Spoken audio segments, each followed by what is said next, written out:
for the pesticide and herbicide And they have to license. do weight and measures. Yep, and they have to do weights and measures. I mean, it doesn't matter if they're ag or not, they still got to do that. I'll be clear then. I support the ag as long as exemption on the grading permit and Title 17 fully applies. Okay. Right, is that correct? Sound Yeah, correct to your recommendation? This would pretty much, I think, Oh, his recommendation, cover he had a those couple issues. different ones. The permit exemption is in 15.05.080I, which I personally think you should get rid of anyway. But then, and the right to farm is in Title 14. Yeah. And Title 14 already has a section that says if it's in violation of a local ordinance, it can be treated as a public or private nuisance. But we can add this sentence on the bottom, and that would doubly cover us there. I'm sorry, just so I'm clear, you not exempt from grading permit Yeah, requirements, that's what I correct? mean. Okay, The non-exempt. because, I did because say, that I would did say affect, exempt. okay. Right. I meant non-exempt Yeah. from the Okay, grading because permit. even that would potentially affect the Thank you for the EIR, clarification. Yes, the it would. existing EIR Yep. and the addendum I overlaying on, agree with correct? you, yeah. Okay. I'll go along, but I want to make sure that, there's a lot of things to the right of farm that we're going to want to take a hard look at. The nuisance is primary. But I'll be willing to carry this forward. I'm not totally sold, but we'll keep going on it. So yes. Okay, so I have 3 board members who don't want to expressly say that cannabis is not ag. Yet, they also want to preserve the 2 public policy ideas that we considered. Not exempt them from grading and make them a nuisance if they're violating this ordinance. Yes, Okay. they're not provided that protection under the right to farm. Okay, so Yes, sir. got it. We get to look at this again. Right. You can rule it We get a back. couple more bites. at Yeah, this. you do. You get 2 more bites at it. You got to go to the planning commission and the board. And then, so the next one was processor licenses. Do you want to put processors in M zones? And if yes, then we have 2 more questions. Okay, if you put them in an M zone, what are the conditions? We allow commercial grow in the M zone? No. No, the only Indoor, commercial- indoor grow? Indoor, yes. That's what indoor I only, meant. yeah. Yep.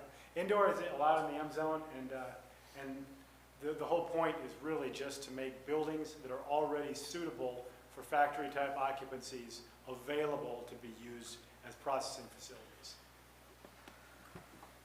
Okay.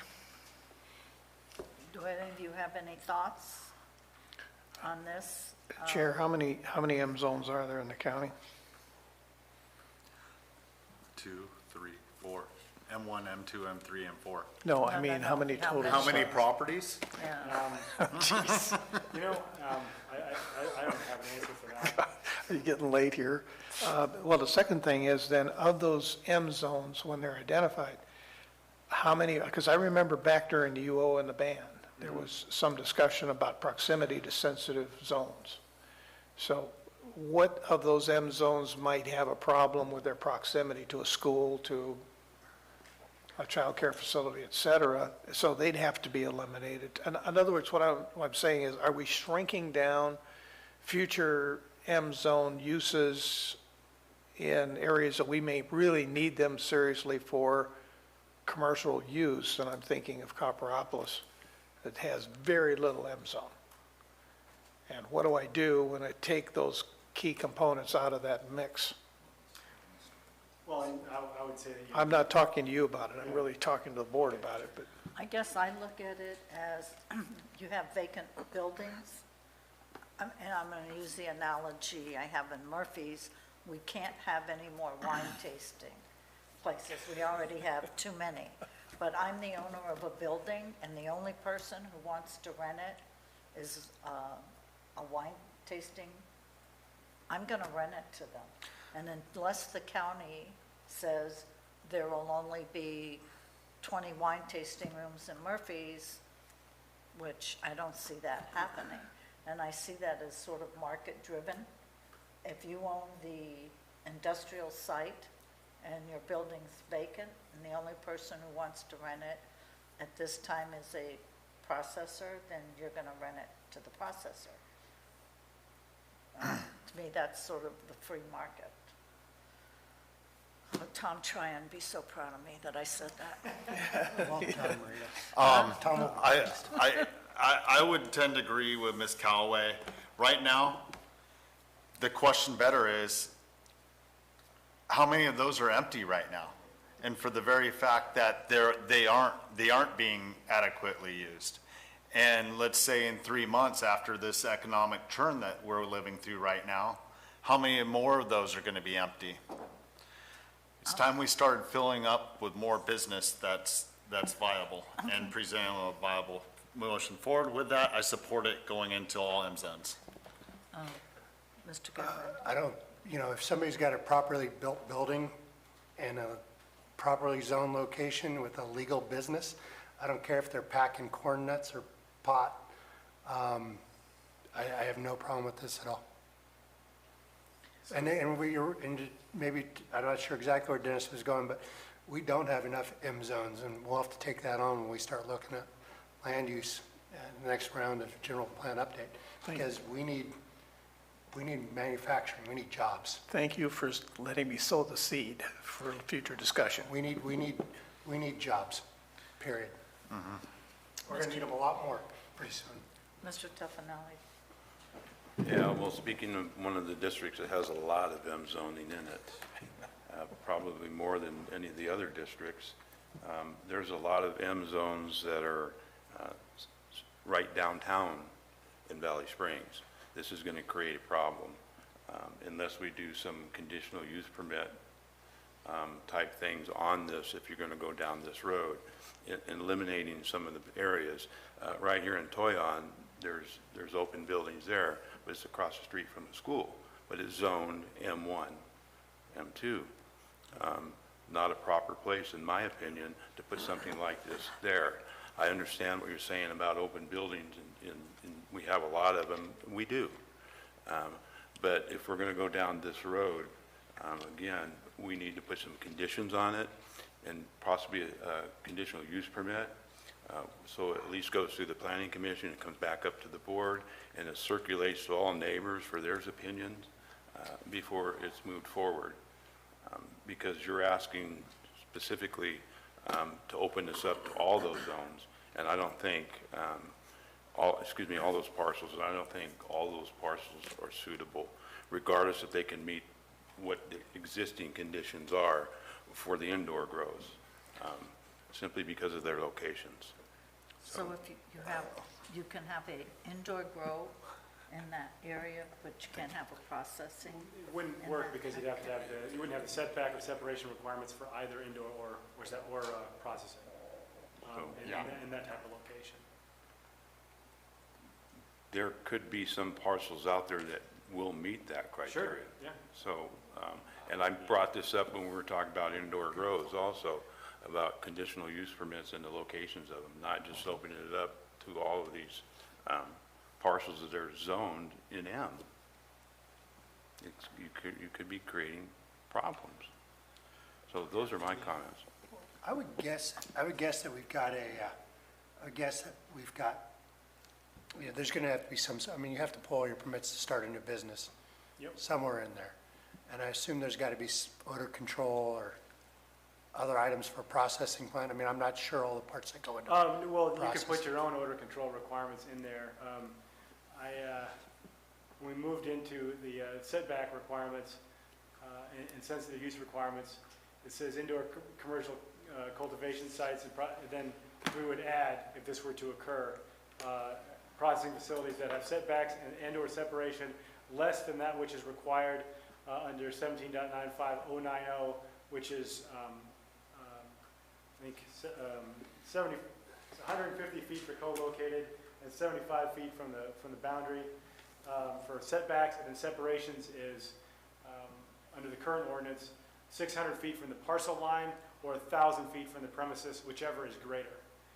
So you'd have to have, if we did it this way, you'd have odor control requirements for anyone who was in those kind of proximities to other structures. Okay. I'm in support. Support. Okay. And two, Mr. Tuffanelli, you'd want to see maybe more of an administrative use permit? When it comes back to this, we'll see how it is, but I would, yes, I would definitely CUP at least, minimum. Okay. But we're not doing CUPs on indoor grow. Yeah, I made that recommendation for indoor grows back then. You guys, 3 votes, decided not to do that. I'm still making that recommendation for this. No, that's fine. Mr. Mills, where are you?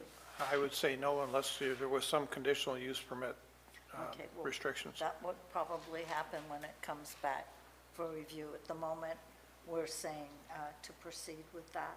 Okay, so 3 votes for moving into M zones, then, No, there's really 5 votes to move in, but Mr. Tuffanelli does want okay, conditions the 3 are on without conditional use permits. Yeah. Okay, got it. And then the second question is,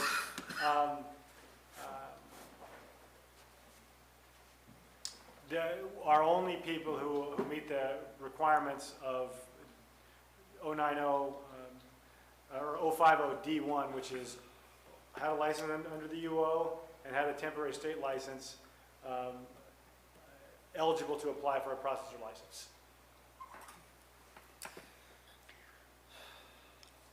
I'll just speak to that. My feeling is now we're moving into another business, another type of business. I don't think the conditions should be necessarily be the same if we're looking at building an industry.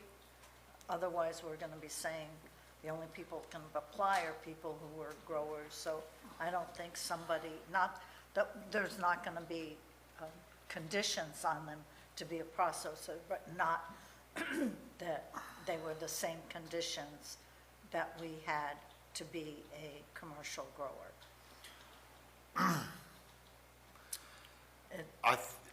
I think what you're saying here is, are they gonna need to burn a permit from the cultivation side to have the processing permit? Is that what you're implying? Yeah, it's, well, yeah, there's. Because I got some comments to it. Yeah, okay, so there's 2 pieces to it. One is, could only a person who meets the requirements to be a cultivator be a processor? And then, if so, do they have to use up one of their rights to apply for a cultivation license? So if you say no, then anybody can apply for a processor license in this county, then anybody in the world can come here and open a processing facility. Or if you do want to have it be only the growers that qualify, then the next question is, do you want to make them burn a cultivation permit right to apply? Okay, so those are the 2 parts to it, in my full understanding. I do want eligibility, because I think if we go to the point where we say they don't need to be eligible, we're opening the doors far too much. But I think burning a permit to process is, it's really, we're addressing this for the very issue that right now self-processing isn't working on properties that we push them back. We push them back as far as, and then we're asking them to come into compliance with these fire requirements to do a processing building because of occupancy. I think that it hurts the county coffers to require them to burn a permit because you know, they should be able to obtain another permit for the processing, and then we expand the amount of money we take in off of these. That's my perception on them, both answers. I'm struggling with this too, Ben.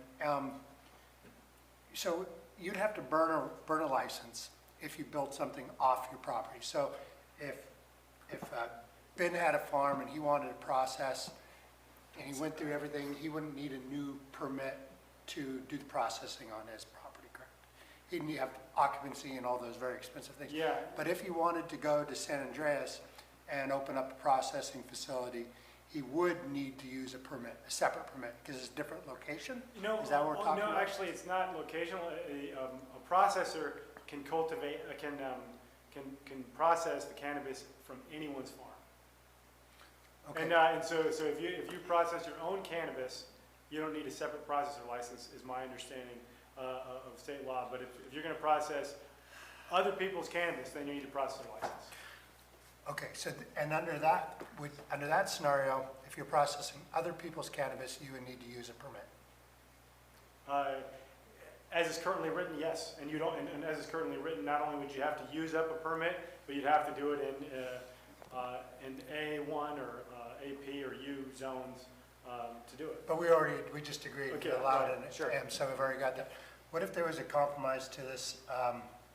We said, I don't really, people who've grown here have gone through a lot to try to get to this point. I really don't like the idea of farming it out to somebody from Miami. Can we put in an ownership requirement that at least 50% of the industry, of the processing must be owned by someone who's, or a group Yeah, I that's mean, processed? yeah, you could do that, but then I'm imagining myself or my successor sitting there looking at partnership agreements and determining whether or not they're compliant. And we look at a lot of paper already. I mean, If that's the case, then I say only people who are currently licensed. If they have to burn a permit, No, burn permit. You can do people that are currently licensed, but they don't need to burn a permit. unless they're going to process someone else's cannabis. Well, the board could do it either way. The board could say that if you qualify to have a cultivation license, in addition to applying for a cultivation permit, you could apply for a processor license, and you could process anybody's cannabis that you want. I mean, I've sat down when I'm working with Doug Oliver and we're having our application meetings. Sometimes I will look at a parcel map where they are going to spend the money and have a processing facility. But since they're doing that, they're putting all this money into this building to make it meet the requirements. They're going to want to recoup their investment, and they are going to get a separate processor license so they can bring in other people's cannabis and process it. So you'll have people that are doing both. People that are meeting all the requirements for the fire code and building code and processing their own cannabis, or people who just want to go into a processing business. Processors. And so, Yeah, I mean, I think we're eliminating the chance for business opportunities for someone. If we say you had to be part of this growing community and you went through all this to get a grower's license, and then you'd qualify to be a processor, but why not open it up as a business opportunity for somebody else who does not want to be a grower? Right now, the way I hear you two talking about it, it's you have to have been approved as a grower to be a processor. What if we put a timeline on that? Sorry, what if we put a timeline on that and said, we'll hold this for, people who are eligible under this can apply, for the next 24 months. And then we opened it up to everybody. I don't know. With what? yeah, you could do that I'm if you sorry, wanted. but with what criteria? What criteria is there for Diane to open up her processing company? She's not a grower. If she doesn't have a permit? she What would kind be of able to- permit? A growing permit. But she doesn't want to be a grower. She wants to be just in the processing business. So the criteria is she waits 24 months until she does Or she buys someone's right to apply for That's $40,000 or Sure. $100,000 and then does it. Correct. I disagree with that. I just think it's a business opportunity for someone who does not want to be a grower. And then we establish criteria that you have to meet. The state has criteria to be a processor. I know those criteria that would be acceptable to us for a business opportunity. So Diane can come to us with a business plan. She meets the criteria from the state, and this is what she's going to do. She's going to be a processor. She don't want to be a grower. She don't want to have to license. She don't want to do all that. Her business is processing. My business is crushing grapes.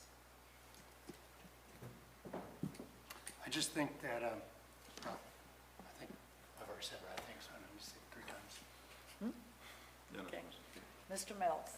Yes, I think we're creating a whole new business here, separate from what it was intended to be under the original 1795. How to restructure if you're going to go down this road, and Marita, I agree with you on this, is that if we do require them to burn a permit, you know, the free enterprise, the free market that you just talked about, it goes out the window. You're not going to get the best person, ultimately. Secondly, I'm reminded over and over again of the old airport and how that turned into a processing facility. So we have to be very cautious on how this is all structured, but also, is it going to create some CEQA problems? Is there going to be some environmental issues that are going to happen as a result of it? I think all of that needs to be addressed. This is a separate, should be a separate discussion, all to itself.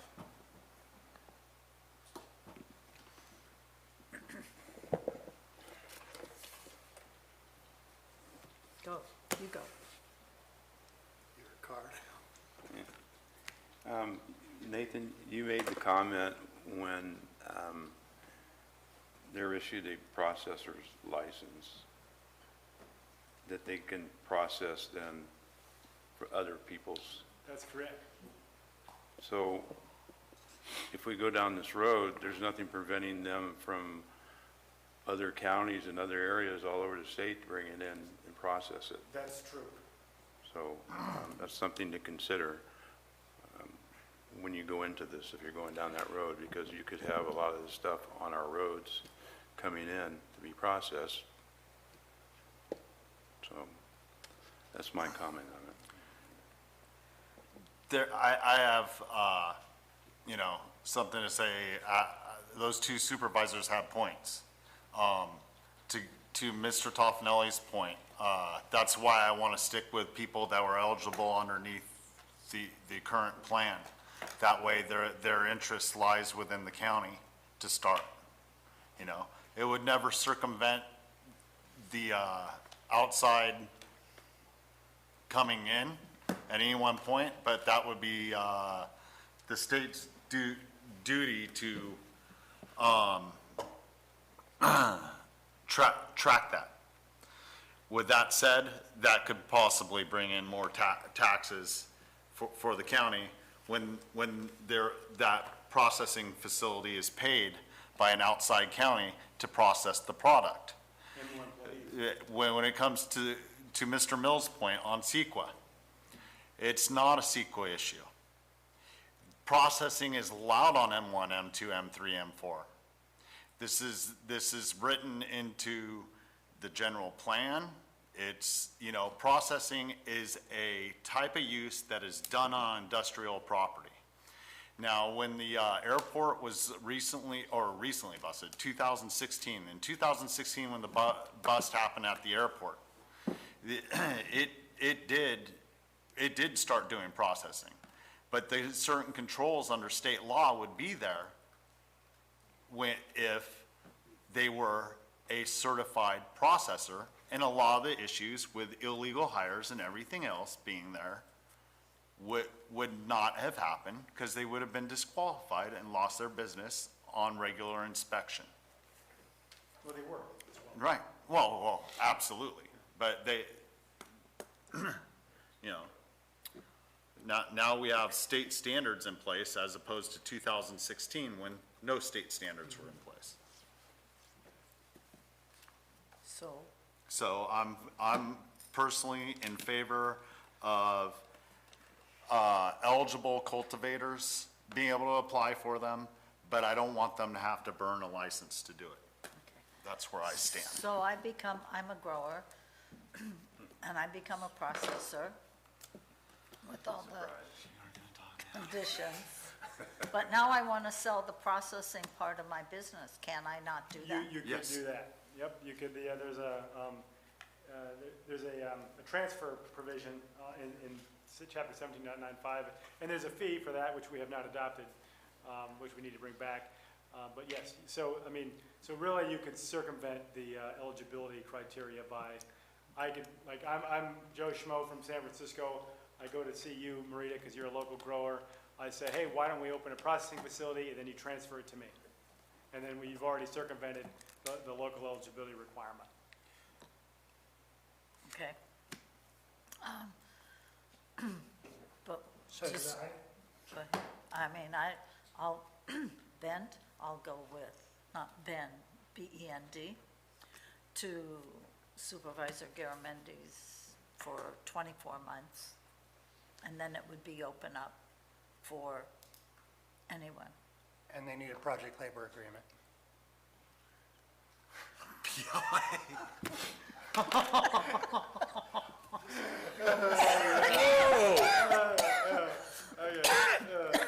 Look, I want our people to be paid fair. Okay. So, With that type of so, processing unit, it'll all right, be over 20 let me just employees. put a ribbon around this. Yes, for processing, for 24 months, for those people who are certified growers. And then it will be open up. For review. Okay, for review.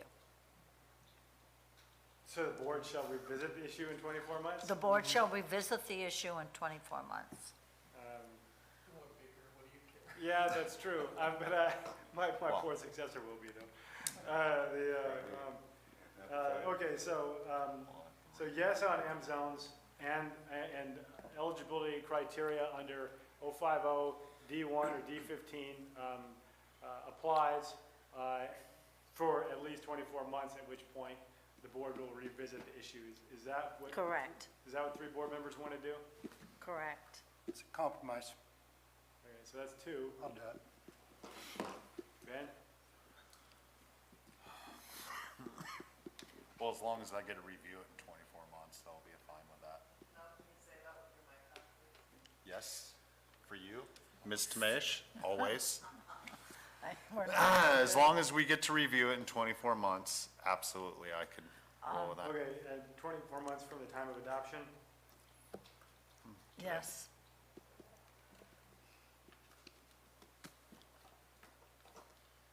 Okay, we've gotten through, is that our 3rd one? We're making progress. Yeah. Okay, the next issue was the separation requirements would apply to processors and indoor, or would not apply to processors, indoor cultivators, and that would go back to state standards. That was the next one. Oops, that was the policy question. So direct staff to reduce separation requirements to state standards for indoor cultivators and processors. And if so, impose odor controls where setback and separation requirements are otherwise applicable to outdoor mixed light aren't met.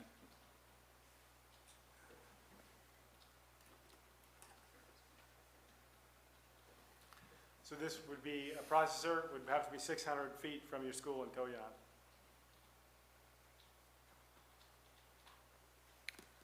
okay. What are the thoughts of the board?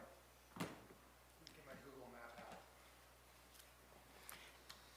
Good idea. Ethan, could you, as part of this, could you speak to what the CEQA implications of these changes are if the board does direct on these?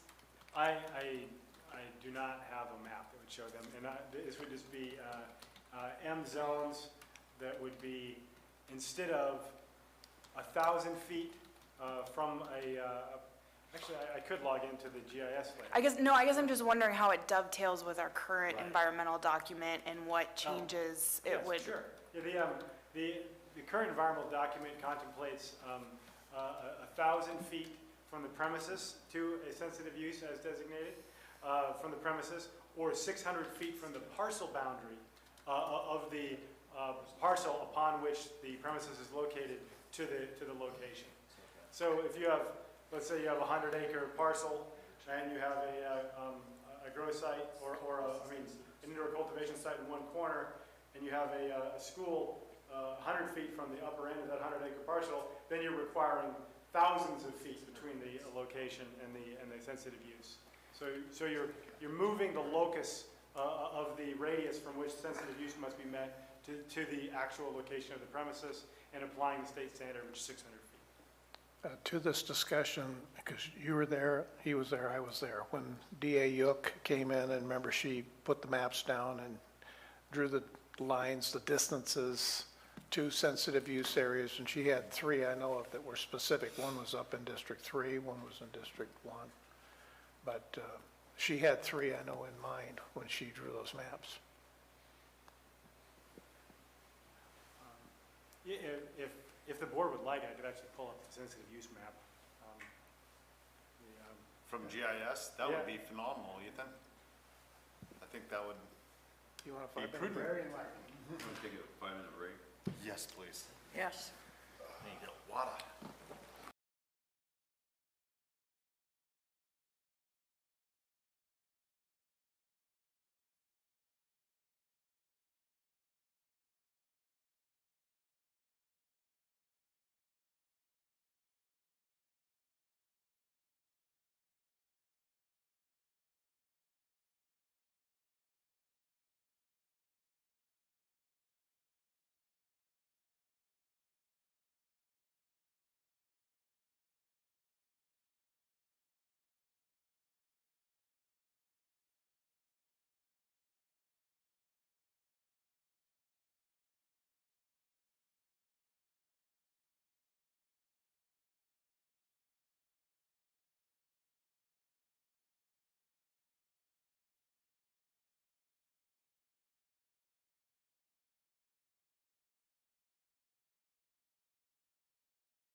Okay, so I have the map up that shows sensitive use areas, and Mr. Mauer has joined us.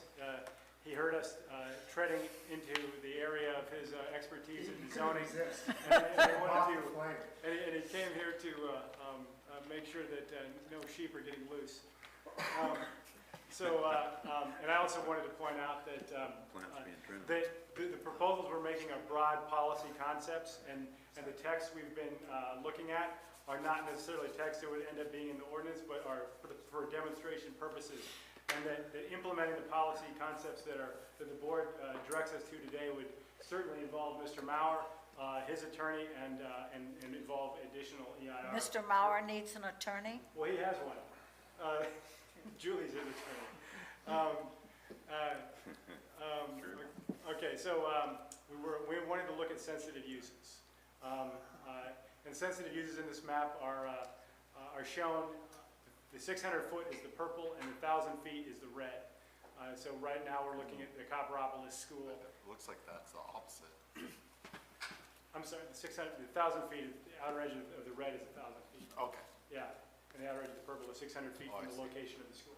So these are the current sensitive uses, and these maps were made by Doug Paulzoni over in,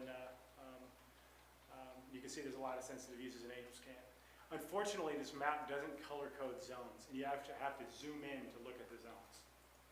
So if I wanted, so that makes it a little bit less helpful for the particular inquiry we're involved in right here. Well,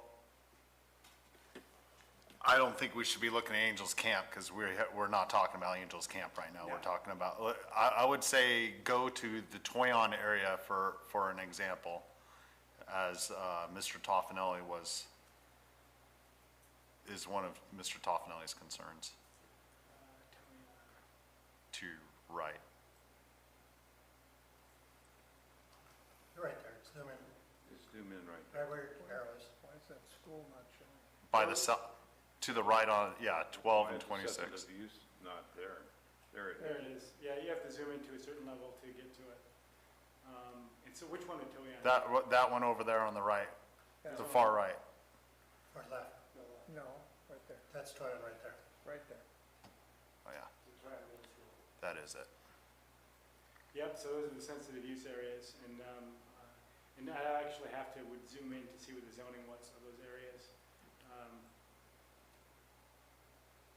That also concludes the district office for Yeah. Calaveras Unified School District as one of the sensitive use areas. It Where they wouldn't have the surprise me if these buses? were end zones. School property. That one definitely is, That's all M. That's on the Yeah. other side of the street. yeah.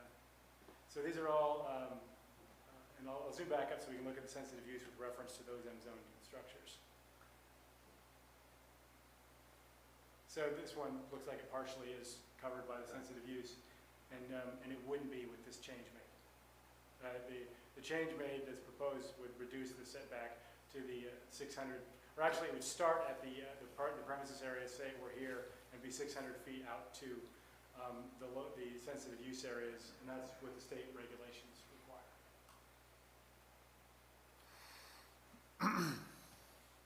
And these are not changes that the board has to make, these are just, Are there any specific, are there any specific spots that, I mean, this was brought forward as a concern. Who's bringing up the concern that has concern that they want to change this? unfortunately, I don't know where the gentleman's property is, but it was in Mr. Toffanelli's district, and I was told that it was near the boundary of the county. It's gotta be down in the Wallace area then. Is there a sensitive zone in the Wallace area? I mean, we're kind of at the practical application point. Yeah.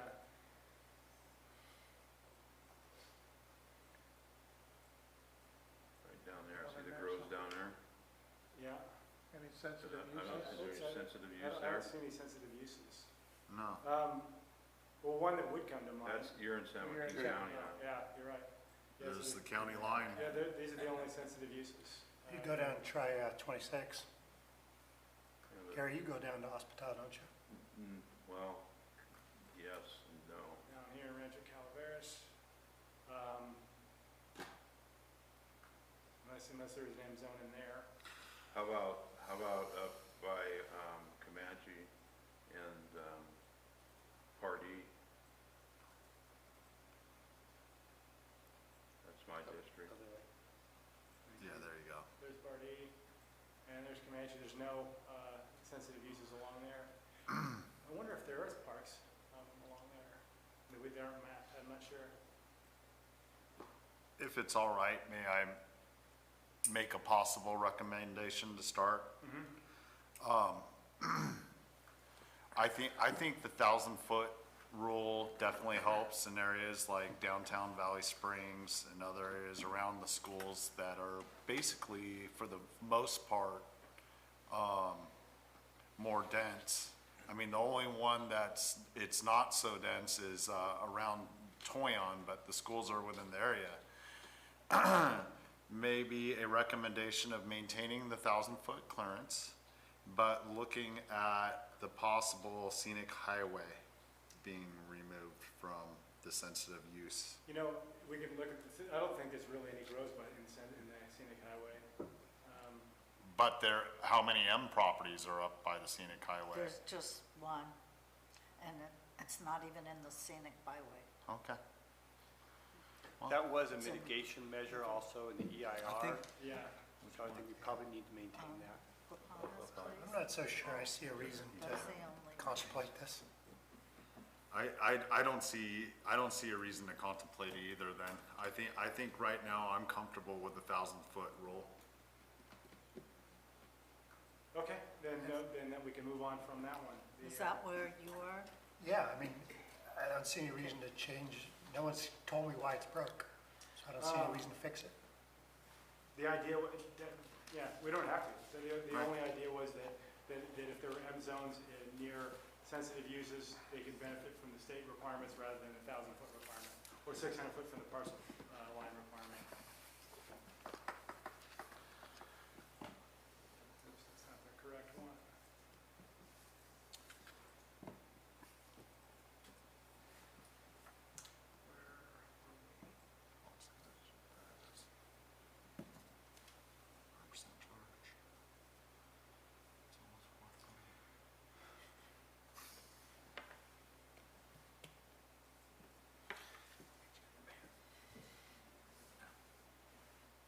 Okay, here we are.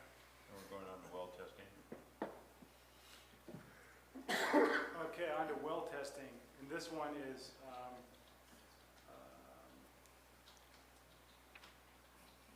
extend the period in which annual well pump tests can be removed from 30 days to 90 days. So that'd be from July 31st to October 31st, rather than all within the month of September. And then Mr. Stopper expressed an interest in doing a long-term fix for the total removal of the policy, which would require a CEQA review because it was an identified mitigation measure in the EIR. Does any of the board members have a problem? Otherwise, we'll proceed to change the well testing for July to October. At some point, there's going to have to be a discussion about the GSA. I don't know what that means. The Groundwater Basin Authority. But that's only going to affect the grows down Right, right. portion. So when we get into the well discussion, though, that GSA has to be a part of that conversation. Yeah, If you go back to the map that you had Yeah. showed, and it's cut off, actually part of it. That's right. Yeah, Right in down there. here. That's the area he's speaking. Yeah, interestingly, Paul from Environmental Management, he does all the well test checks for parcel divisions, because you have to do a 7,500 gallon well pump test. And he says down in this lower area, there's a huge failure rate. There is. Yeah, so they just don't pass the 7,500 gallon pump tests. And it so happens that daily irrigation of a cannabis cultivation site of an acre in size is about 7,500, according to some studies. But you've got a lot of applications in your previous slide. You have a previous slide on the application Yeah, locations. actually, there's, it's Keep going. way back here. And Yeah, it's way at the beginning. yeah, And it just so happens that the bulk of the licenses happen to be. Right there. Yeah. So we're talking about anything in a line, right like that, and anything out in here is gonna have it's gonna have a problem, or may have a problem. Yeah, and, Not necessarily, No. because there's orchards down there now being. Down in here. Hundreds of acres of orchards sucking out of that area down there. It just depends. Most of the failure rate is up along the county line, Gary's correct. up in this area up Yeah. here. Yeah. This is generally, there's not a lot of problems with water in that area. So The it's failures Highway are 12. up in this area. Like Highway 12, north of Highway Yes. 12. yeah. After Paul told me that, I've been recommending to go over to do your well pump test before you give us the $12,000 fee, because you might not You might pass. make that. Okay. With that said. Thank you. Well, go ahead and finish, That's Mr. quite all Mills. right. I just thank you for going back. You know, with the test as onerous as it is right now with the 24-hour pump, it will definitely be pumping more than the 7,500 that has been talked about, 7,500 gallons. It will be pumping more than that in a 24-hour period. Yeah, but the way it's written, you only have to pump out the amount that you would use for your daily use for a cannabis cultivation site, and then you check it again in 24 hours to see if it's come back up to the pre-test level. Right. Regardless, with that test being in there, that addresses the issues of anything within the GSA. So, I mean, it doesn't matter. We could talk about the GSA all day. The test is there. I don't think it needs to be part of the conversation. Okay. Yeah, there's aquifers that run very well through there. There are. And then there's ones that are, areas that are very dry, as Mr. Toffanelli has pointed out. And I think this well test is the test to check for that right now. Okay, Mr. Mills? I'm fine. Okay, so is there 3 board members that want to make it 90 days instead of 30? Yeah, unless there's any, we all do. I'm fine with your Yeah. recommendations here. Oh, site remediation deadline was our next issue. Does the board wish to eliminate the February 9th, 2020 deadline? And as I pointed out, having the site remediated is a prerequisite to the issuance of your local permit. So I think more sites will get remediated as a consequence of elimination of this deadline, because and otherwise the sites will just be abandoned and never to be used again. Mr. T? Of the 101 applications that you've received so far, how many are in this situation? I've had multiple people who either purchased the right to apply from someone else or who applied themselves, who no longer own the former cultivation site. In one case, it was remediated originally for the notice of termination, and then was subsequently used by a subsequent owner for a black market grow. So this actually does come up. And there are other people who have open grading permits on former sites that they're just going to ditch and leave if they can't use that as a right to apply. Whereas if they can apply, they're going to go back to Public Works, finish that permit, and get the grading permit signed off. So this is coming up, and Okay. I don't have numbers for you, but I would say at least half a dozen people have issues around this. And then you brought up people have bought or transferred? Yes, The people, right- yeah. Okay. Out of county. We don't have anything in our ordinance for them to be able to do that. Yeah. So how is that happening? How are you processing an application from somebody that said they transferred or bought it from somebody else? Under 17.95050D15, the right to apply can be sold. So like if I had a permit under the UO and had a state temporary license, but I've moved to Florida, I could sell my former temporary license number and my former UO number to Peter, and Peter could apply for a license. And people are selling them for like $40,000 to $100,000. On paper. Yeah, But that's not what we were talking about earlier, which was a call-in question about not having anything in the ordinance that hasn't brought back to us a fee for that. yeah, well, the fee So is- how are we collecting a fee and There- processing? There's no fee for the initial application if you bought the right to apply. The fee would apply if I got a license, I finished the process, and I want to sell my cannabis business to Peter, then I'd have to do a transfer fee. Does it say that? Can you point that out to me? Yeah. Okay. It's 050D15 is the section. 050D15? Yeah, and it says,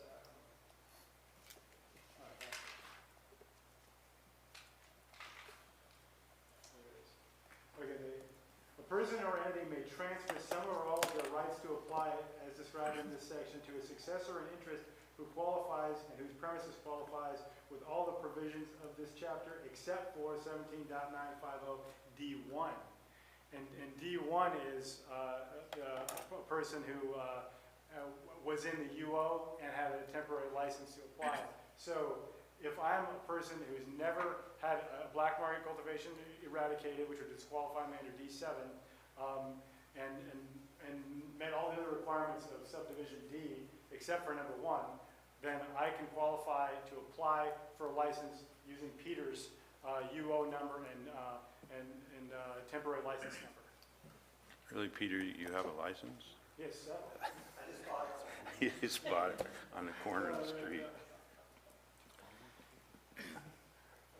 Okay, but none of those applications have been processed and given a letter without cleaning up, even though they've been transferred. Yeah, I haven't issued a single permit. But those people that are in the process who've already paid the fee, who are going through the checklist, they're going, oh man, I now have Site to clean a up. site that, and in some cases, well, one guy in particular, or actually a woman, she bought a right to apply from a former grower who sold his grow site after doing his notice of termination with the State Water Resources Control Board, which means the site was remediated in most cases, and there's usually photographic evidence of it. Then now the site is trashed from a former black market grow. And so if I, because it went to a subsequent owner who had a black market grow. And there's other ones who have open grading permits that aren't closed, and then there's other people who have rights to apply that are for sale that they can't now sell because they've missed the February 9th deadline for remediation. Okay, And all right. so, all right, thank you. Personally, I can support this. If we give anybody the chance to do remediation and clean some more properties up in this county further, I'm all for that. Yeah. Mr. Miller, I know you had concerns about this. Of course I have. The point is we've given them 2 years to clean up. That was part of the deal originally. How many more years are we going to give them? Or at what point are we going to say, look, we've given you 5 years. We've given you what is the time limit here to getting this part of the compliance process done on those old grow sites? We haven't talked about a number, have we? no, well, actually. It's in there. There is, well, if they want to get that permit, they got to get the site. So that's the requirement, but, you know, there's 2 ways of looking at this, and one of them is that if there's a deadline for site remediation, and your site is a mess, it's a disaster, and code compliance comes in and says, look, there's a code violation here, you can say, oh, the deadline hasn't passed, you can't enforce the rules against me. And whether or not there's a deadline, any of those code violations are existing code violations. So if you don't clean up your site and the condition of the site constitutes a public nuisance, it can be enforced under Chapter 8.06 anytime. However, the motivation to clean it up, if it's not being provided by a code enforcement officer who's issued you a citation, comes from your desire to get your permit.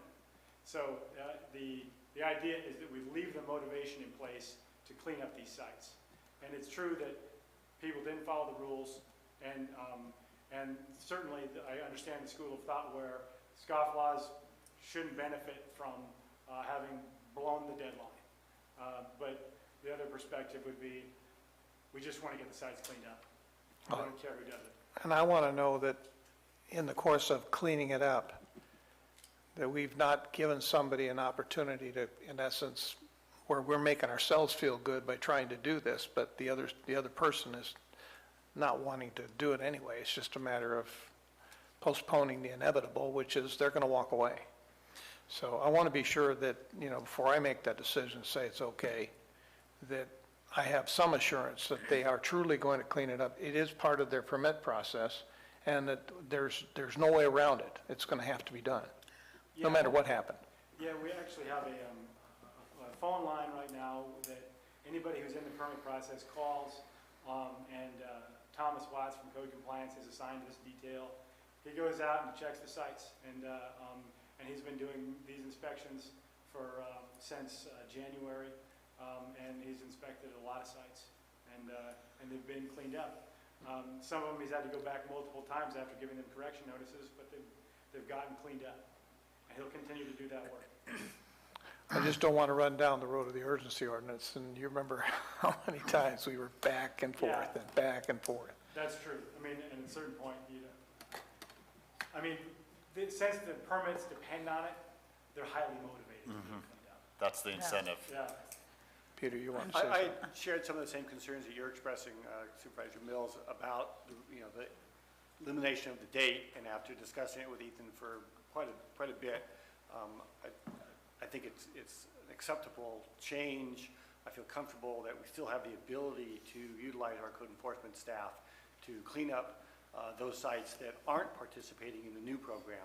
Remember, this came out of the original ban ordinance that said, we're ending this program and you have 2 years to clean it up.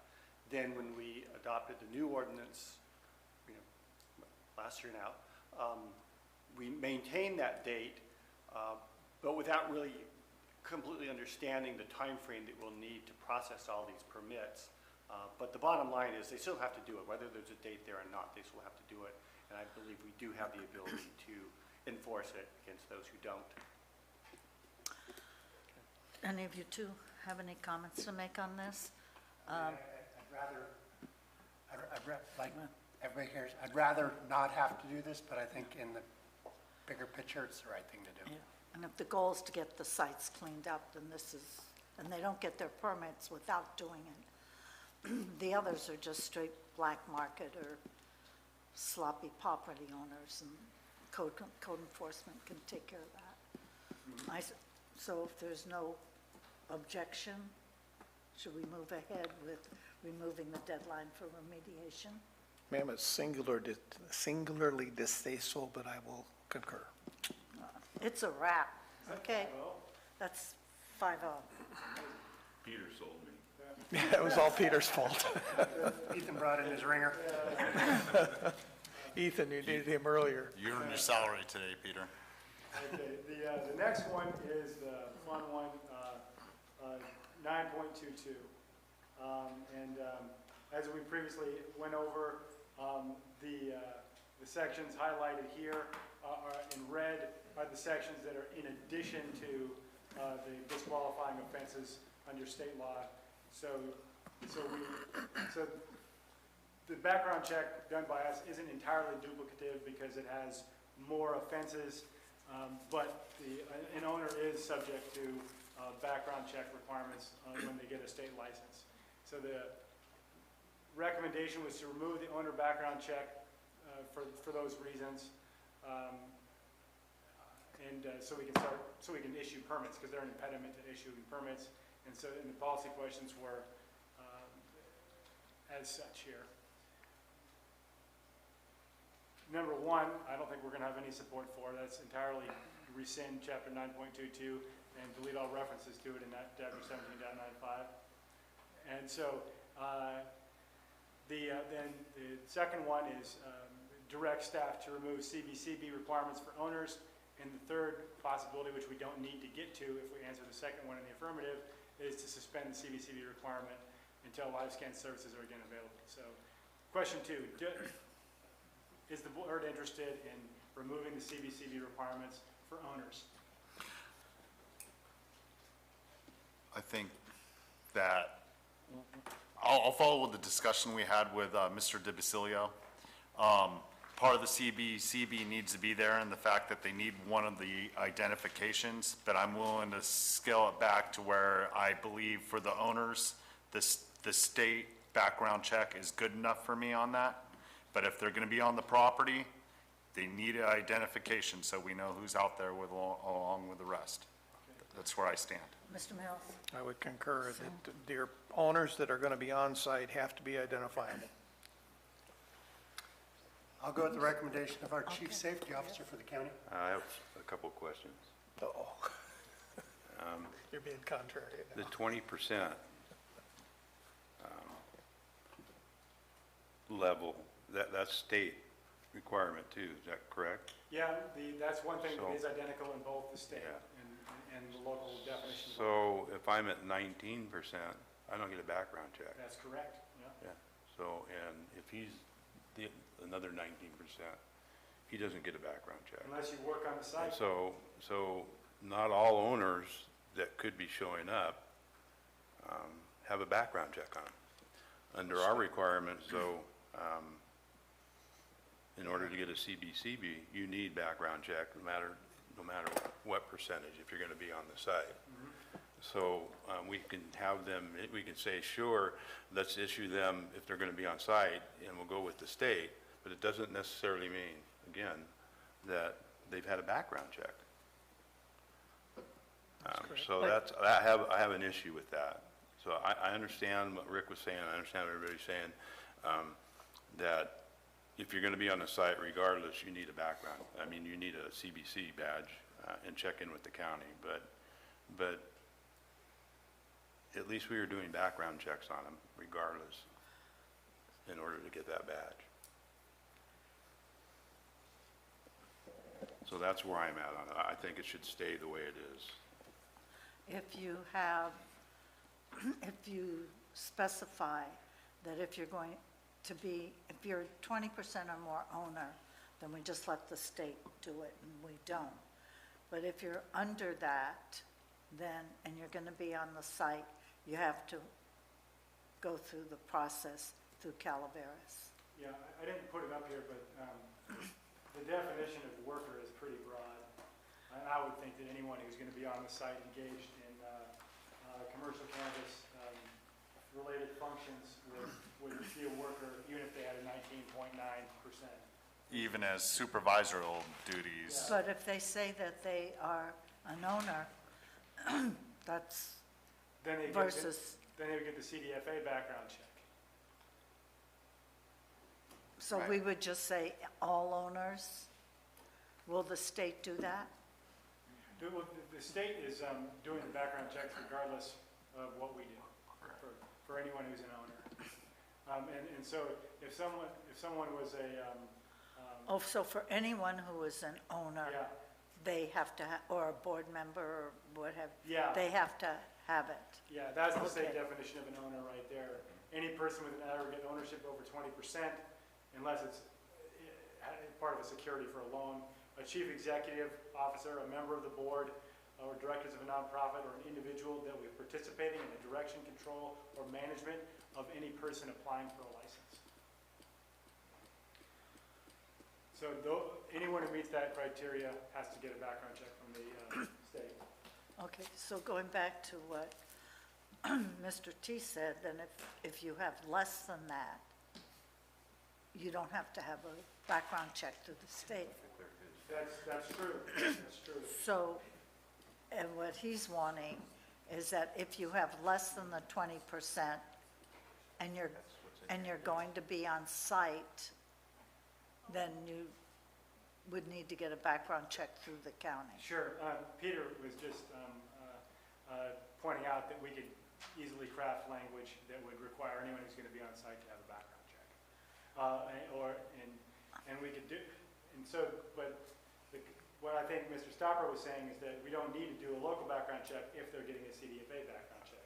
Correct. So everyone on site would either have evidence of, that they had received and passed a CDFA background check or gone through the CBCB process. Yes, Would that work? Yes, Okay, yes. all right. I think that addresses it well. Yeah. Are we all in Oh, agreement? We're in agreement, it's done, move on. Okay. All right.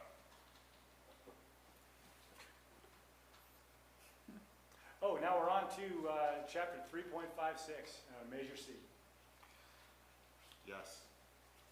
And the policy questions were, revert to a canopy tax? That's the first question. Or do we stick with the dry weight tax? Yes. Yes, what? Yes, Yes, what? canopy tax. Yes. 5 yeses, Canopy. canopy, Is that 5? yes. Hang on. Oh, I don't know, Mr. Mills, He's holding out on you. are you holding out? If I don't hear an objection, we're going with the canopy tax.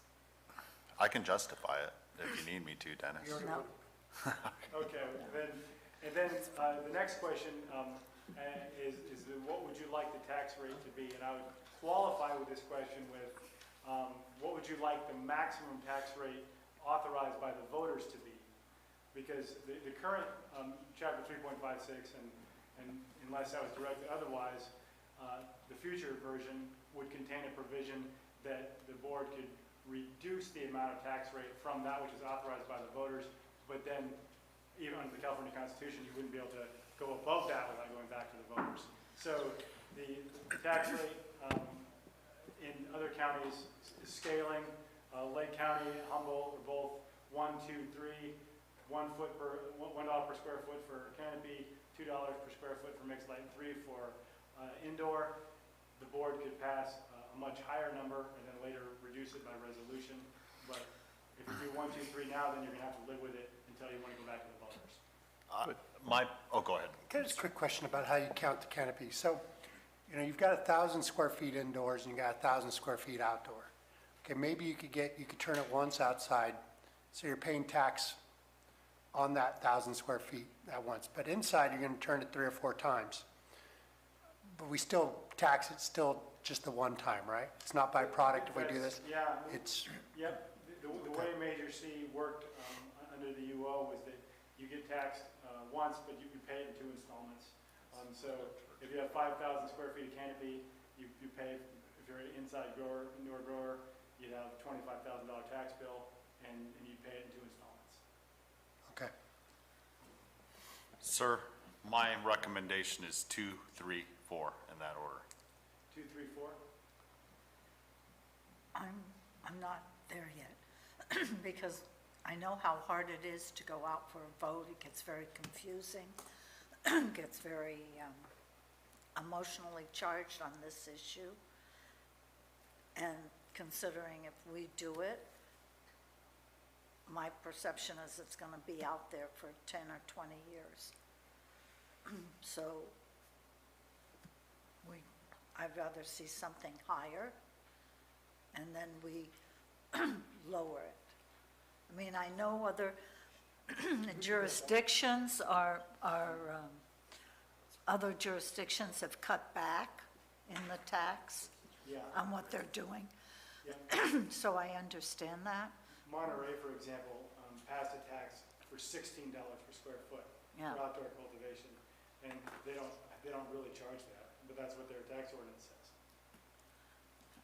So I'd rather see us put in a higher limit, and then we can, in application, make it less. But I wouldn't want to go back to the voters if we get it approved in another 5 years, or 6 years, or 10 years. I'd rather we do something now. So you're advocating for 4, 5, 6?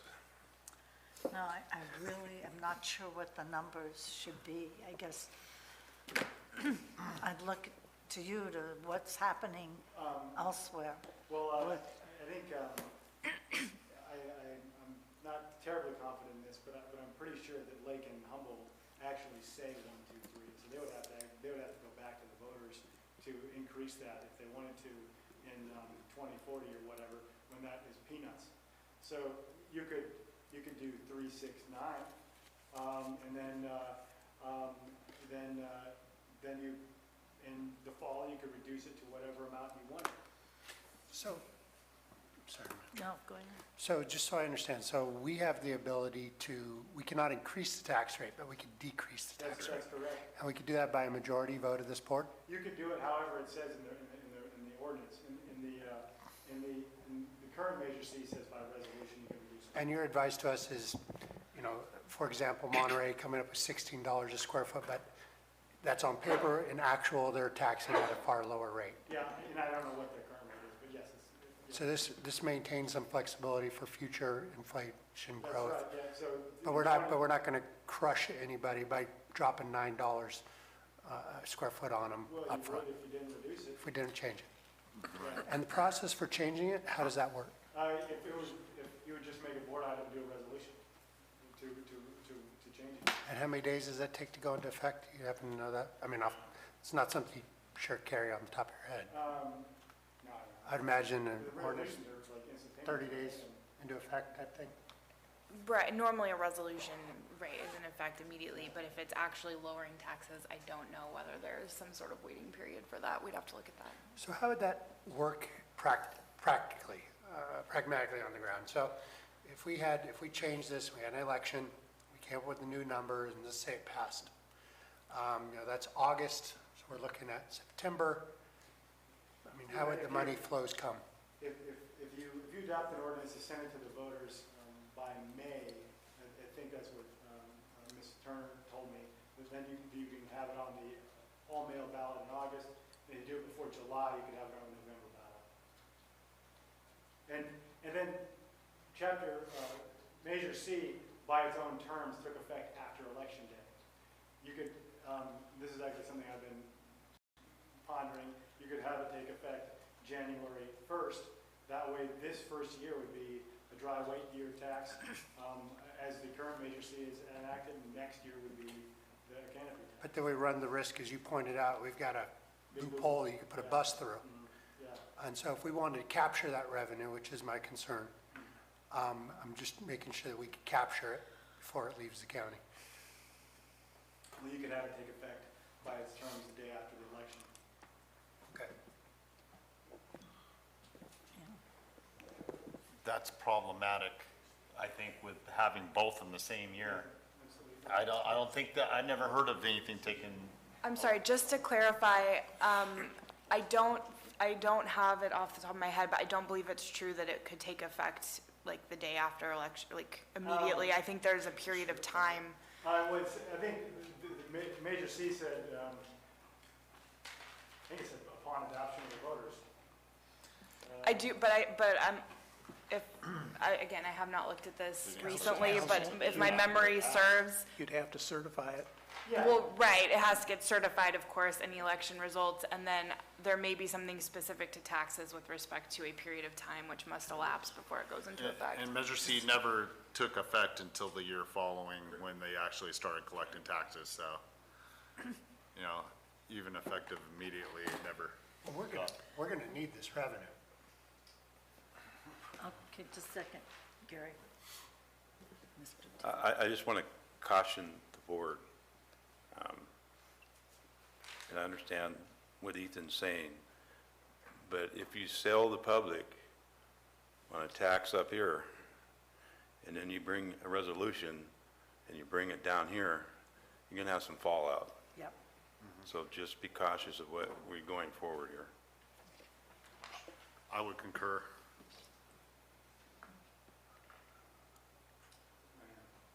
Looking at the tax rates for the state, and I've been looking all over ever since we started finding these holes in Measure C.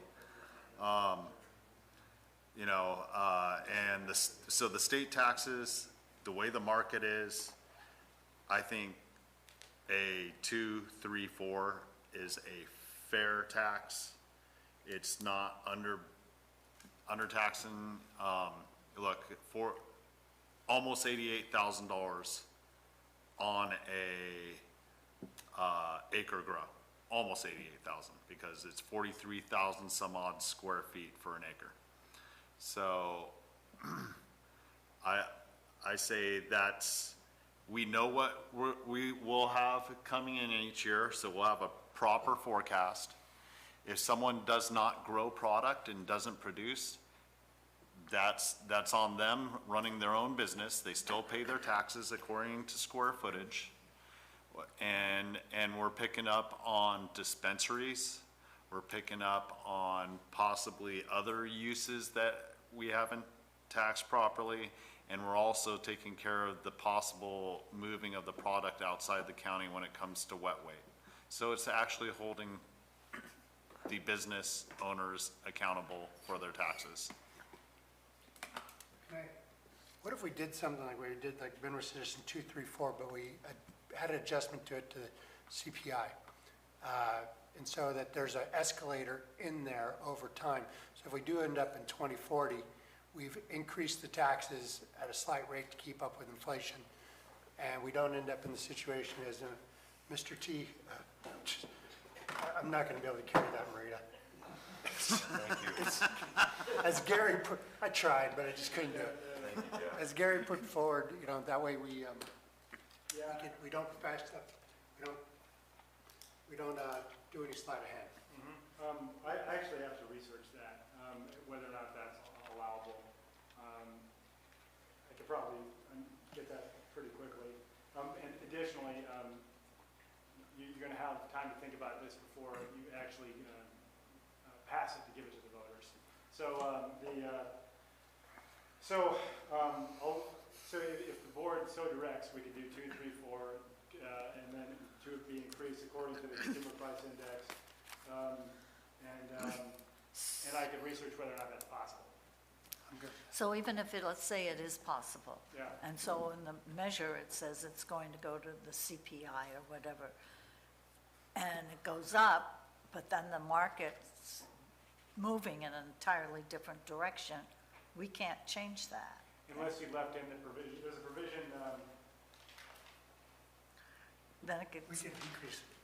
yeah, but gets back to, in the old ordinance, it said, in chapter 3.5, or the current ordinance, chapter 3.56050, the board of supervisors may impose the tax authorized by this chapter at a lower rate and may establish exemptions, incentives, and other reductions. I mean, and then it also says, and penalties or interest. I mean, it gets kind of crazy, but at any point, it authorizes you to adjust it, and we could leave such authorization in there. The prohibition in the Constitution is imposing a new or extending a new tax or increasing a tax, not lowering it. I guess I'd rather see a higher amount, considering this will probably be on the books for quite some time. And then we could lower it and sort of maybe take our hits per what Mr. Tuffanelli said. If we go with what Mr. Stopper is saying, then we're locked in.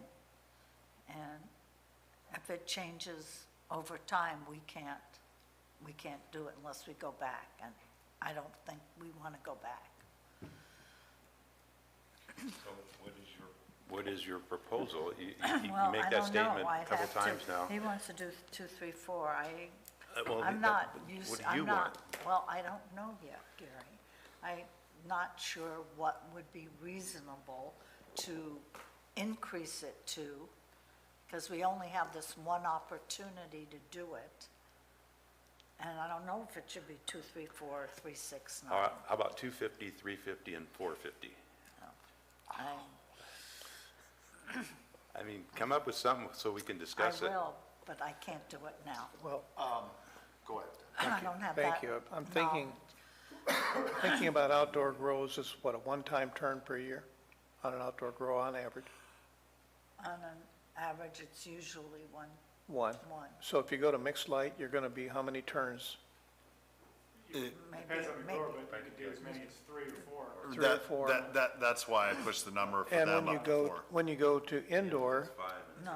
when you're 4 is going to indoor, you could turn it 5 times a Yeah. year, couldn't you? It's something like that, yeah, more So times. what I'm saying is your tax rate should be really quite dependent upon your ability to turn, how many turns you're going to potentially get, Yeah, rather than just picking a Is it on the number number. of turns you get, or just Well, on the square Yeah, footage of well, your canopy?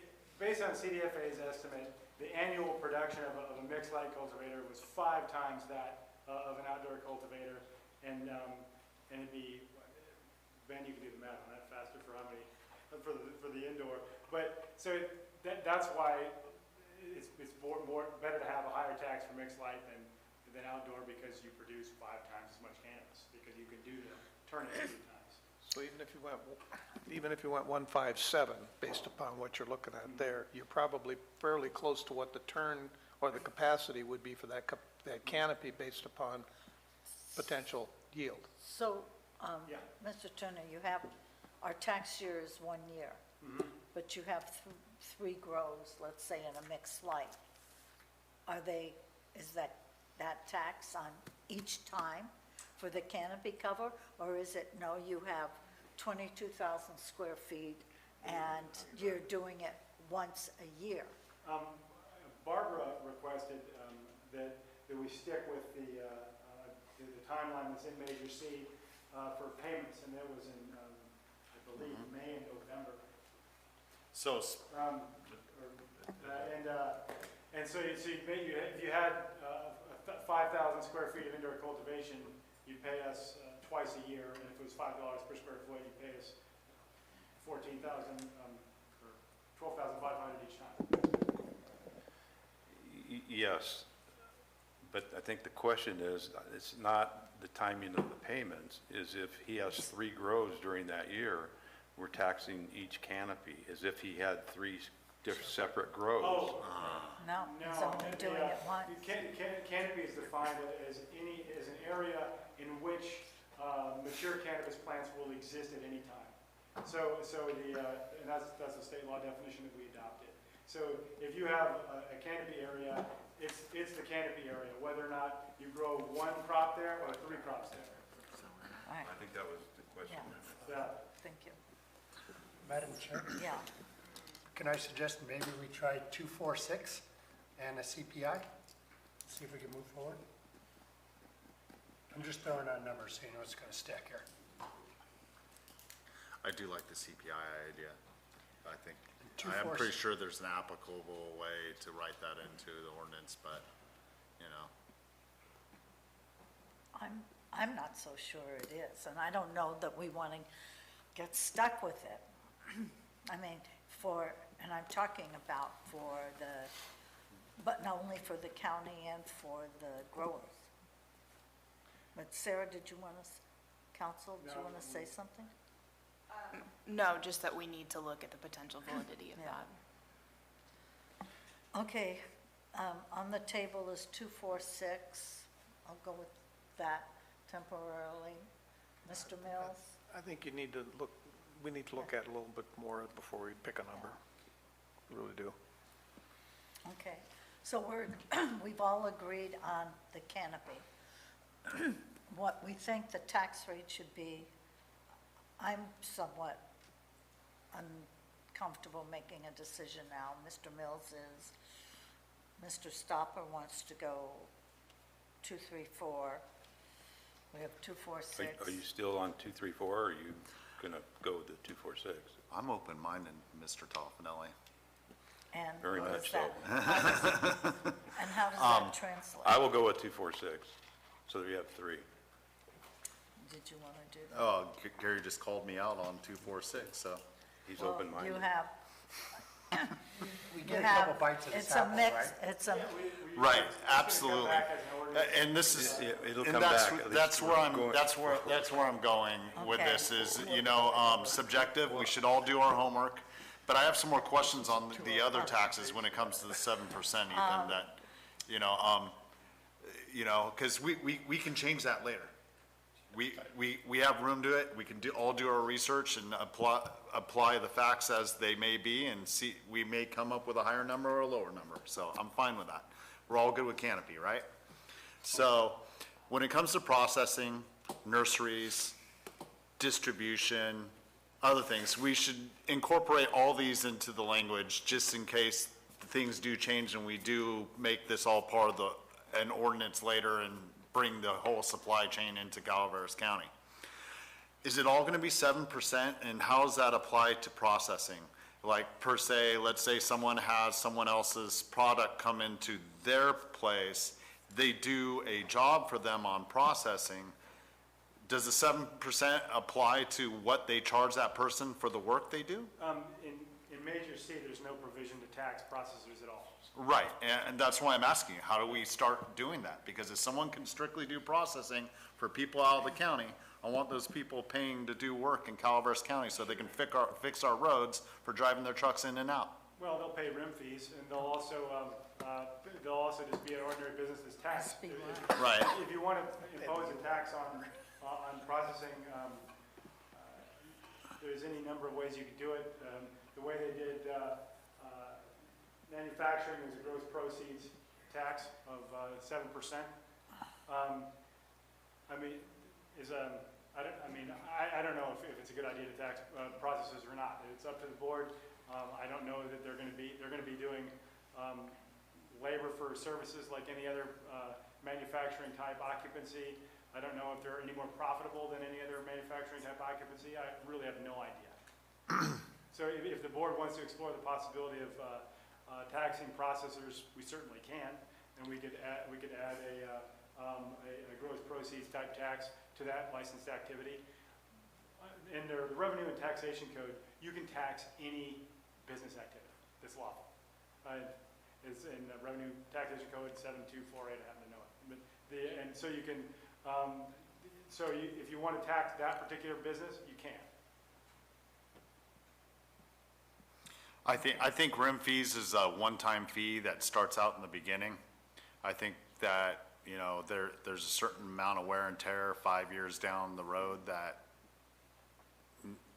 definitely needs to be taken care of in one way, fashion or another. So I definitely would like to consider taxing all the possible uses in the future as part of the discussion.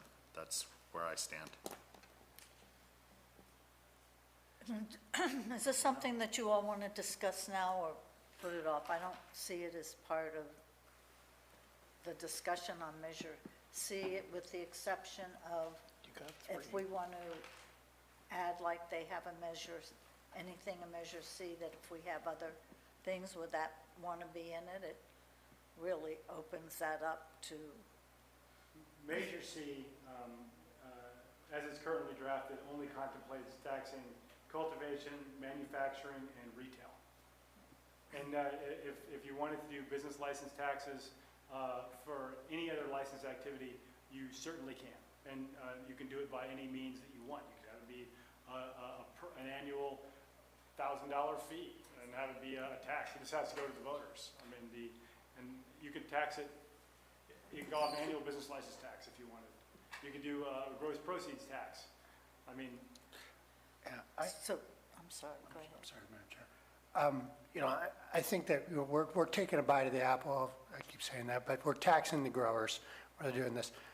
I'm not overly comfortable taxing them again when they're processing their thing.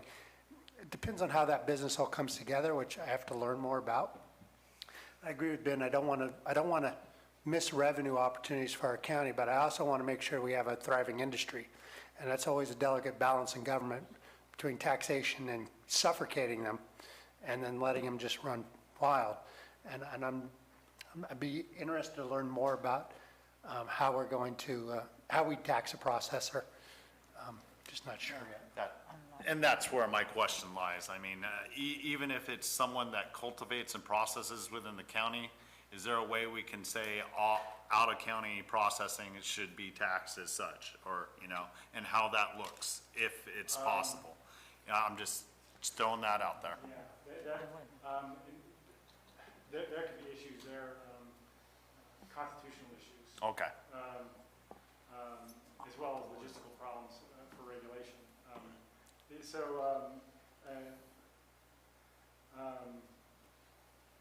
So I'm thinking if the board wants to explore taxing the other license types, which you haven't even decided to put in yet, apart from processing, this might need to be the basis of another study session. And what I can do is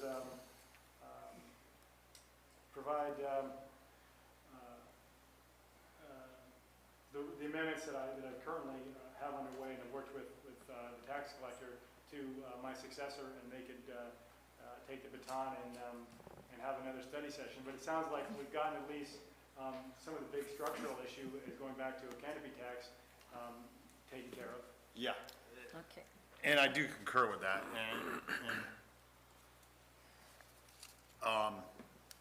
and we are entering in nurseries, correct? Yeah, nurseries are currently allowed under the current 17.95, and there's no tax on them whatsoever. So are we gonna start taxing them on gross proceeds? You could. Okay, so that's where we're at. We don't have much time left, and I want to move on. The item number 3, authorizing Mr. Turner to work with the tax collector to clean up the assessment and appeal procedures. Do any of you have any disagreement with that? Go ahead with that one. Yeah, I mean, really all that would do is it would make penalties and interest collection consistent with the other taxes that she already collects. And I would recommend putting the appeals, the board passed a resolution to give them to the hearing officer. I would just put that in the ordinance itself.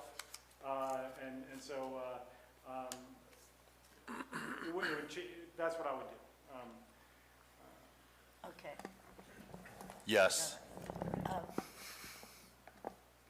Did you have something you wanted to say, Mr. Tuffin? Mr. Mills, did you have something? No. Mr. G? No. Mr. G? I have nothing to put in. I don't have a lot Miss of C. time left on the DVD, so I'm shortcutting You everything. can't say here. pity the fool. Okay. Want to move on to The next one was if we have. revising 8.06.700 for the purposes of adding immediate imposition of fines when we do administrative enforcement against black market cultivators. Or call for bringing back 8.06 for additional review. After the 4 previous public hearings we had on it last year. Right. I think that I personally prioritize 8.06.700. Copy that? And I think it's something that needed to be done a long time ago so that we could start getting full enforcement on some of the environmental issues from the black market grows. That's where I stand on that. I And then, concur. Would that include the sheriff's eradications as well? Could we get something out of it for the sheriff eradicating? Not really. It would be possible if there was coordination between the sheriff and code compliance. You can only, doing criminal enforcement is a whole different animal. Well, what I'm thinking about is for those areas where the sheriff and the code have gone into the same house, they've red tagged the home. Yeah. In those cases where there's a law enforcement eradication pursuant to a search warrant, code compliance could then impose immediate fines for all building code violations and fire code violations that exist for the purposes of supporting the illegal cultivation site. Correct. Yeah. That's my point. Yeah. Well, the only way you're going to You like get that? it. Yeah, the only You way like you're that? going to get it's if That's the where you're coming property from, owner- right, Pete? Right, Ethan? Sorry, Peter. That's where I'm going. Okay, so it seems like everyone's on board with amending 8.06.700 for the purposes of imposing immediate fines. You haven't heard any objection, it's a go. Okay. And then this is the last one, and unfortunately, we're trying to get out of here, so it's the Well, biggest animal here. We have a technical issue on what we Yes. have to finish. Oh, Yeah. you have more DVDs? Okay, let's go. Take a break so she can Let's just Okay, take a well, break I- real quick. That's fine. Is everybody in agreement that we can take a break? Yes. Thank you.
The last item is seeking direction from the board about whether or not distribution, lab testing, and manufacturing should be introduced locally.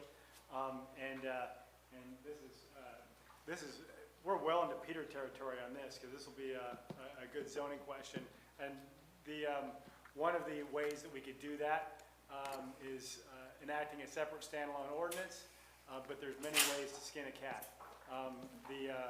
The main issue here to get Peter going on this topic and my successor and their respective attorneys is to find out if the board wants to go this direction.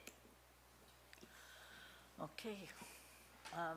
This subject came up before. I've, of course, been supportive of doing it. It opens up just business opportunities within the county, and I didn't find it detrimental to our needs moving forward, but that's my opinion. I'd like to hear, as Mr. Turner would. Mr. Mauer, where are your thoughts on this? Go, please. Okay, Mr. S. okay. Personally, my feelings are that bringing the entire supply chain into Calaveras County benefits the industry and provides a clear path to resiliency in the future. There's certain factors on it, you know, when it comes to manufacturing. My personal perception is to make sure that we have non-volatile in as part of the ordinance. You know, for the most part, you know, state licenses are good, but I think non-volatile is crucial in protection for our county in the future. Distribution, it also gives a clear path for distributing outside of the county once the product has been processed. And it's the lab testing. Look, I'm all for lab testing. I don't think the labs should be restricted to just testing of this product. I think we need a lab in this county very badly, or in the region for that matter, for all types of uses.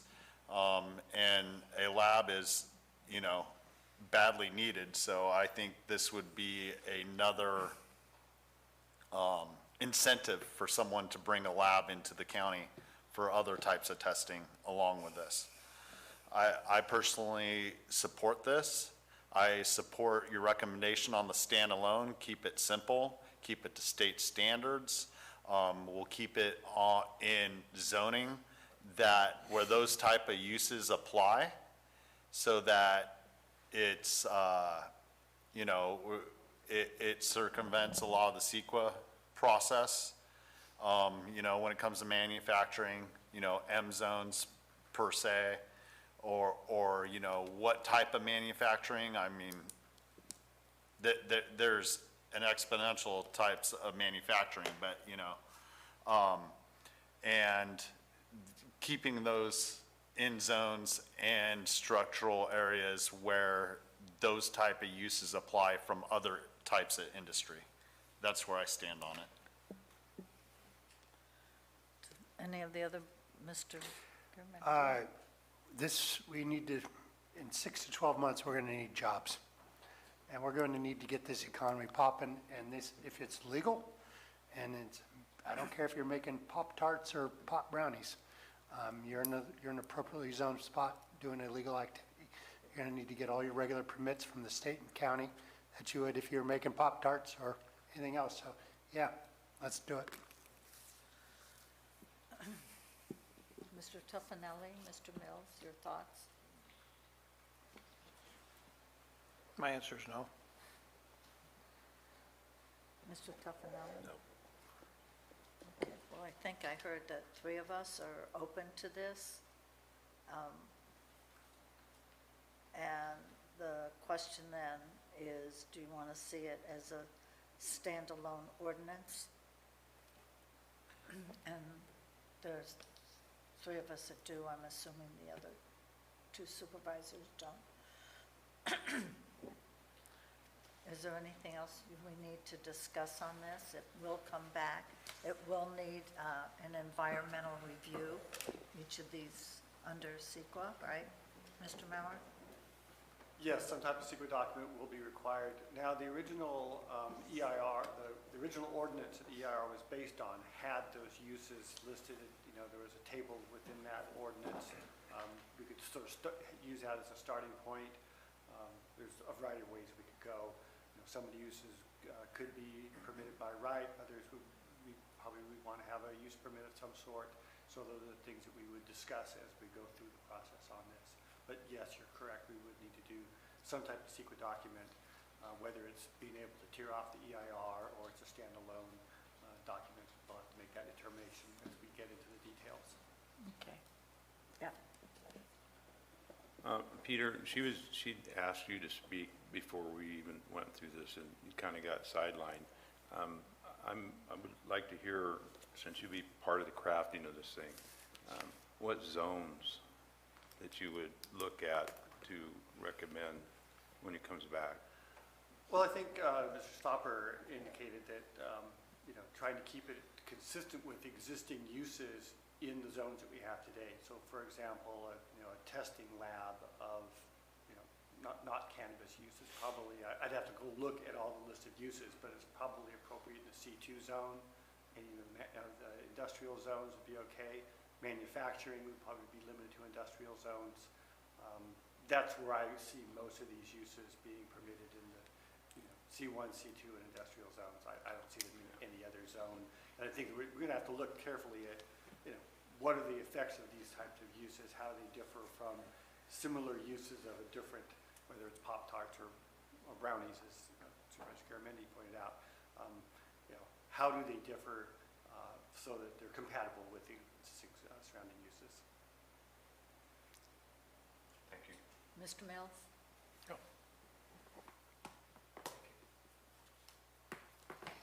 Any other comments, questions? None on this. All right. Are there any other questions or anything else that the board would like to discuss on this? Any direction we'd like to give Mr. Turner? Madam Chair? Yeah. I'd like to thank Ms. Turner. You've done it. This is our last time you're going to be sitting in front of us, I think. And I want to thank you for the work you've done for this county and wish you well in your future endeavors. Thank you. And we expect you to help change the state law. Yeah, we've got a friend. I'll get right on it. We got a friend in Sacramento. Yeah, yeah. Thank you. Yes, I think on behalf of the board, all of us appreciate the work that you've done. Thank you. I would like to reciprocate what's been said, Ethan. You've been working hard. You know, consistently when I come through the county, you're here late. You know, you're a dedicated employee. The direction of this board has switched a few times since you've been here, and you have dedicatedly followed the direction of the board one way or the other, and you've done a phenomenal job. And your intelligence and your diligence in your work is going to be well received by the state when you start working there. Thank you, sir. Thank you. Appreciate it. And as a father, I'd like to thank you too, Ethan, Appreciate it, Gary. for all the work you've done. And Ethan, you've kind of been through trial by fire, if you want to call it that, in this county, and hopefully that will serve you well as you move forward into a larger arena. And it's given you a great opportunity. They've given you a great opportunity, but hopefully you won't forget where you came from. Okay? yeah. It's too late. Okay, thank you. I'd like to move to supervisors' announcements. Mr. Mills? With the virus situation, everybody needs to be aware that the census letters have gone out, and hopefully everybody will get them turned in, and we won't have to what do you call it, protective equipment gear up to go visit you at your home to find out who you are. So Thank just you. kind of keep that in mind. Mr. Tuffanelli? Nothing. Mr. Stopper? Mr. Garamendi? Nothing. Step, Mr. Alt? Nothing. Susan? Okay, this meeting is adjourned.